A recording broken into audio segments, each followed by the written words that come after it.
আমি বদরের যুদ্ধে মার খেয়েছি, উহুদের যুদ্ধে দাঁত ভেঙেছি, আমি না খেয়ে পেটে পাথর বেঁধেছি।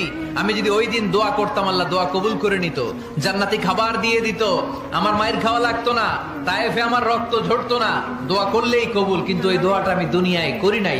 ওই দোয়াটা আমার জন্য, আপনার জন্য, আমাদের জন্য বিশ্বনবী জমা রেখে দিয়েছে।